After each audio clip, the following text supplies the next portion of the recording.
I never knew when both of us started it normally at the same time that one day I will be interviewing you. Boy, the life Sad, can be. yeah, man. Sadly, I had to stop because you heard Livy talk about family. I had to stop because of um stuff like that. But you went on to be the great Audale Martin.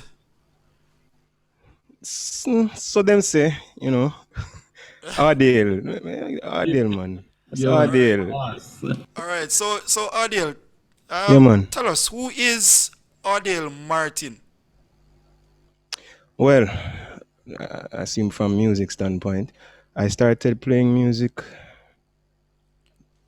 from about 3 years old or four. So it's been a while, 20 good amount of years.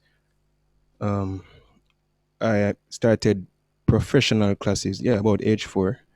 Um, and I was in church. I played in church for whole life, play for church. All right. What are some of the instruments that you were exposed to at that time? Um, I could play the drum at that time, but boy, I don't know, get old. So I was playing. I could play the bass. I play the bass. So I was playing the keyboards, bass, and drum. Hmm. But definitely more keyboards. That's what it is. What did you like differently about the keyboards? Why you decided to No, pursue no, the none of that. keyboard? I never liked the keyboard per se, Hmm. but rather it was my parents who really pushed for me to play the keyboard. Do you know why they pushed you to play the keyboard? Well, specifically, my mother said she get a vision so she get a vision of her youth playing the keyboard, so that is what it is. Okay. All right. Adele, I've had the opportunity of interviewing some other musicians. One of the questions that I do ask them is when you're not playing music, what else did you do? Some of them I have found out that they're good cooks, and I really was amazed by Mm. hearing that. But let me ask you, what else do you do outside of playing music? I love sports, really love sports, football in particular. I used to play basketball a lot, but I got recently, probably about a year now, I got an injury and I didn't really get over it as yet, a knee injury. So I had to Okay. stop because I don't know how that would affect the music. Hmm. So yeah.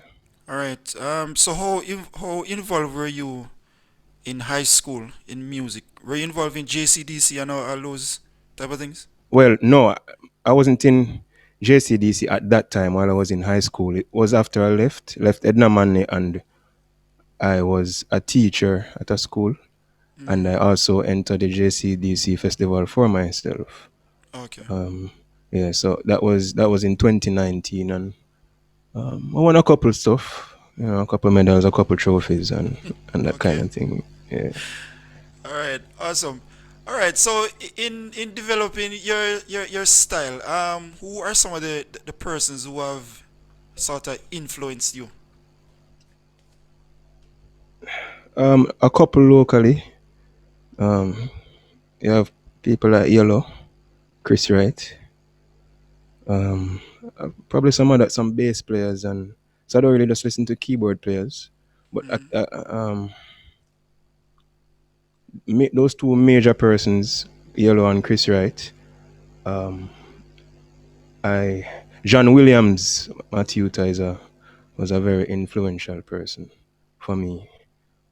But otherwise, Oscar Peterson, Art Tatum, Herbie Hancock, Corey Henry, Snarky Puppy, Kevin Bond, Kurt Cut, gospel music in general. So it's a wide range. I don't listen to any one type of music more than the other. Okay. Okay. Cool. So how would you describe your style of play since you sort of delve in so many different genres? I honestly I couldn't say. I couldn't say. When I'm playing, I'm not really thinking about anything. It is just what comes. Um, f- in a performance that is. But when I'm practicing, I do try to practice specific things. But when I'm in a performance per se, I don't know actually what is taking place in terms of who I may sound like or what approach I'm taking from. It's just how the music would flow in the moment, Okay. you know. Yeah. All right. All right. Cool. So what I want to do now, I'm going to ask you to describe your creative process. What is that like? Just look and listen. Okay. It really start like that. There's no thinking up theory and all of that kind of thing for me, unless I'm practicing. But in the creative process, it more what I normally would do is evoke an emotion first, and based on that emotion, I would create and things would flow out of that emotion as opposed to a vocab of chords that I already would have known or lines or whatever it is. So there's no real theoretical anything to it in the creative process. Is really emotion, and based on what I would have already known in terms of the vocab or the knowledge, I just pull on whatever is needed at the time. Mm-hmm. All Yeah. right. Fair enough. All right. Who are some of the persons that you have worked with? We just spoke to Dwayne, and we understand that Dwayne didn't really have a lot of bands that he worked with before Edna Manley. And we're getting to the Edna Manley experience very soon. Hmm. But who are some of the persons that you have worked with before actually being formally trained? So can I tell you, there was nobody I was working with, um, Mm-hmm. because I was coming right from high school into Edna Manley. So there wasn't any artist or anything like that. But in recent times, I was playing for Rondell Positive and Rhoda Isabella. Urim 7. So this is all gospel. Now and then I'd play outside of gospel, it's jazz events, a lot of solo acts. But yeah, that's pretty much it. Okay. Mhm. Um, which has been one of your most favorable moments You mean performing? in performing at Um, one of those places that you have just mentioned? I think they're all the same. I look at every performance the same. There's none that I like more than the other. When I'm playing for road, I'm playing ox keys, right? And when I'm playing for rondel, I'm playing main keys. And I appreciate both of them the same. Okay. In recent times, I really learn a lot about, playing ox keyboard or playing things that is not lead, like piano stuff, like how to approach strings and horns and all of that. In recent times, I think I got a good grasping on that. Okay. All right. All right. Let's go to your Edna Manley days now. Okay, And no, I stuff like that. didn't. I didn't know about Edna Manley before. As I say, is my mother push everything, So I wasn't going to go to Edna Manley. I wasn't going to do music per se, but Okay. yeah, it's really my mother pushed for me to go to Edna Manley. I Mm, wanted to go to UTech and do architectural stuff. And she said, no, no, no, no, no, music, music. okay. All right. Hmm. So when you got to Edna Manley and Siko said open day, and we were all there on that orientation day. But what was your first opinion? Or how did you feel when you got to Edna Manley the first time or the first day? I can remember, I can remember all the pianists and keyboardists in the pre-year. Um, to name a few, Upmar, Kemar, Siko. Mm, Mm. right. And I remember, man, that experience was just so brand new. And I didn't know, I would say I didn't know much about the keyboard at that time. I knew a few stuff, but that's all it was, stuff, like Mm.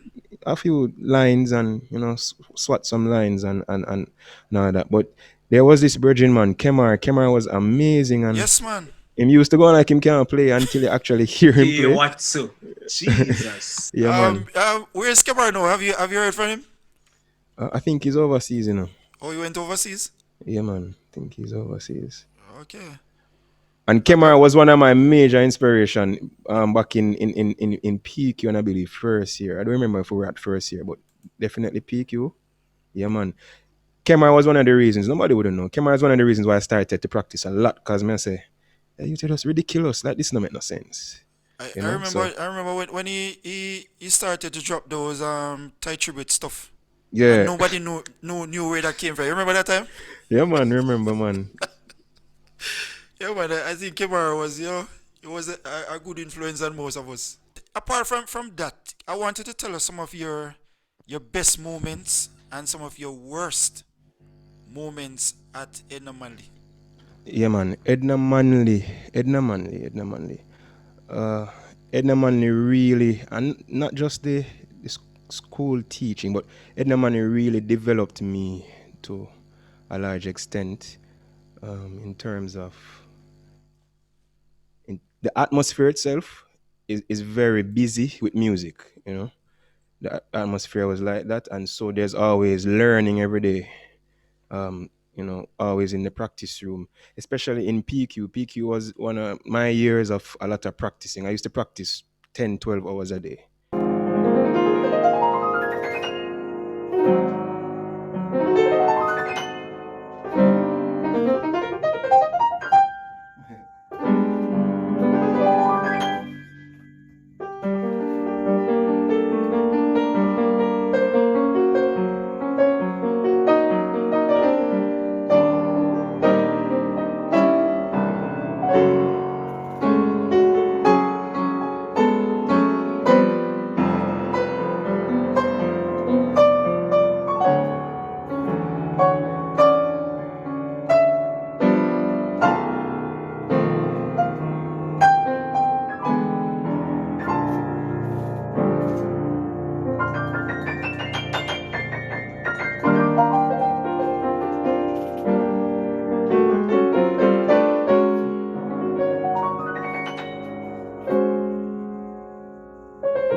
Yeah, man.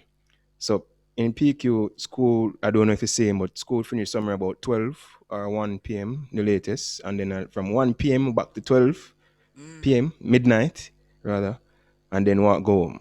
And that Right, was my routine for a couple right. months. Well, and then in the summer breaks, I don't think this is a good thing. I don't think anybody should try this at home. Practice for 15 to 20 hours a day and that kind of thing. I don't think anybody should try that. But that was a routine for me in PQ. Mm-hmm. Um, and I didn't think I was going to make it into first year actually because Miss Oh Elliot Lord, was oh Jesus. was a strong figure. I don't think none of us knew that we were going to make it. Miss Elliot rough. But I think she did it to really push people. Yeah. Yeah, man, she really and I can remember when I got sick of laugh. I can remember Sicko, you remember Miss Elliot? I can remember Donovan when I got the message that I got through Miss Mac. Yeah. Virgin I run Edna Manley about 5 times. Literally. Miss Mac just watch me run up and down and she just a laugh. So I was really happy to get through. But in first year, I think I really started to learn, like really learn, and started to not just the theory and all of that, but start to really get a grasp on music as at its fundamentals. And I really started over. I'd say I started over in first year. I did a lot of practicing in PQ, but I intentionally chose to start over and unlearn some stuff and relearn and you know did all Mm, of that in first year. And then by second year, I remember people saying, "Boy, all of a sudden the youth they can play. Like him just one day get up and can play." So I really put in some groundwork in PQ and first year, some serious groundwork. And I remember my first lunch hour I was playing a Chris Coleman. And most drummers would know who Chris Coleman is. I was playing a Chris Coleman piece. I think it's called Hebrews is a chapter. Hebrews 5 verse 11, I think the piece is called. I can't remember. Um, and I think from there I realized that I like performance, even though I was a education major at the time, and then I switched eventually to full performance. No, and that's not true. I did that was second year. Yeah, first year I did my classical um, stuff, peak lunch hour, and that classical learning really solidify fingering and finger strength and independence and all of that. Miss Mac was my teacher at the time. So yeah, and I went to second year, home to Mario. So I went to second year and Okay. I started to get really interested in jazz, Mr. Hammond, listening to Mr. Hammond, and there was a next and guitar player from Italy, guitar teacher from Italy. I can't remember. Samuel. Samueli, and the other teachers who did jazz. I was like, yeah, this is really nice. So I really Mm, started to get into to jazz, and I used to ask a lot of questions. Donovan, I was afraid to ask people questions. I was afraid to ask who was there at the time. Chris, Carlton, yeah. um, and some others. But I used to ask Chris a lot of questions like, how you this, how you that, how you this, how you that, how you this, how you that, how you that, how you this.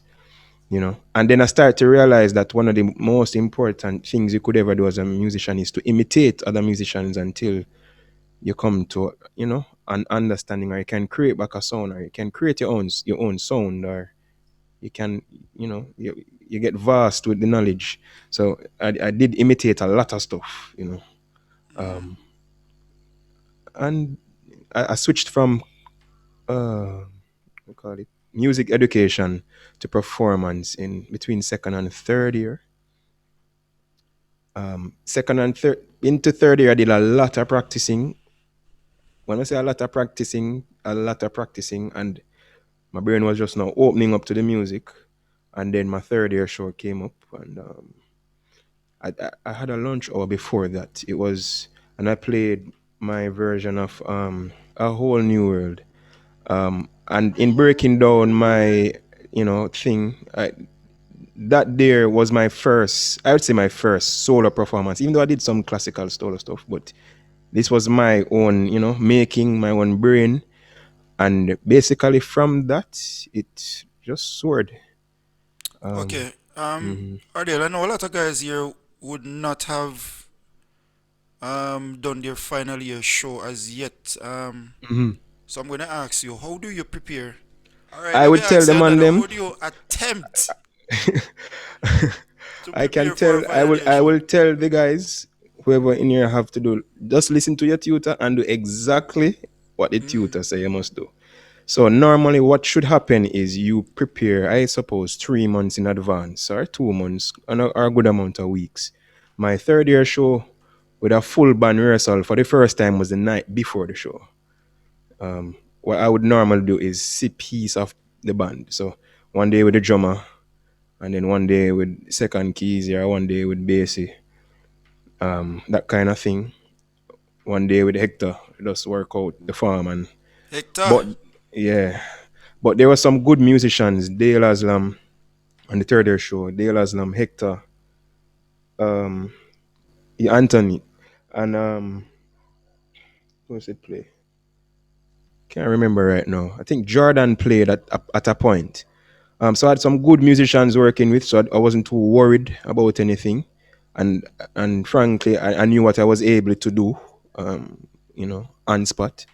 So that show, I mean, everybody understood what was what, but in terms of preparation, it was the evening before the show that we actually had a run through and all of that. But what I do was to record stuff and send to the musicians so they have an understanding of what I would want them to do, as opposed to just what the original is or how I'm hearing stuff.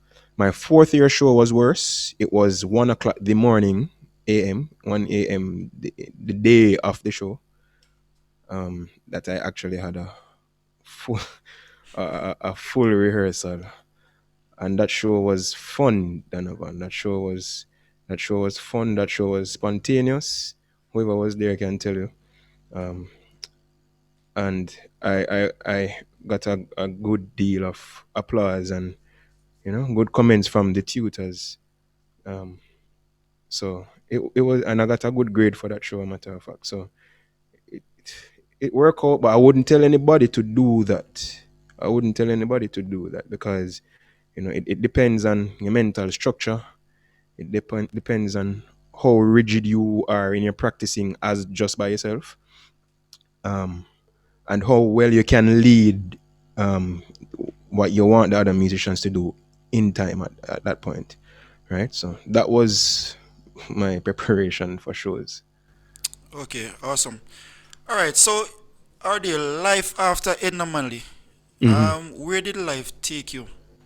I don't think I started teaching right after I left, but I was doing a lot of solo stuff, a lot of solo acts. I still do now and then about COVID time, that work, but I was doing a lot of solo acts, and um, I was very heavy in church, and not just one church, but the conference, at least my Adventist circle was that's where I did a lot of work in music, a lot of gospel playing at that right after. Well, even during Edna Manley time, I was doing a lot of um, gospel events and all of that. But I went to teach. I teach at Hadley Park and uh, at school again, Alpha Boys, and I was teaching all over the place, doing my private classes and all of that. So Mm, I went into a lot of teaching, but I was still doing a lot of band work and solo acts and all of that. just give me your encouragement for young keyboard players Mm. who are attempting to get into the music industry. First of all, humility. Humility. It allows one to learn a lot. You know, that's one of the major things for me. Humility. A lot of disciplined practicing. Um, when we're practicing, is not a performance or a show or to impress anybody, but to actually be practicing things that we're weak on. I think that's one of the major things. We don't really we practice what we like to do, so that's not really practicing. So one of the things is to practice what you're actually supposed to be practicing. So humility, practicing, and being very observant of the musicians that you would like to emulate or you know gather some knowledge from. Observe them a lot. Observe if you can follow them on. I suppose we do that. Follow them on the different social media platforms. But if you can get to see or speak to them in person or manage to go through, a few things with them just to understand where they're coming from and their approach, that really helps. So humility, practice, and being observant, and a lot of listening, being open to different styles of music, which make your ears more sensitive. So you hear certain chords or certain movements or a certain feel.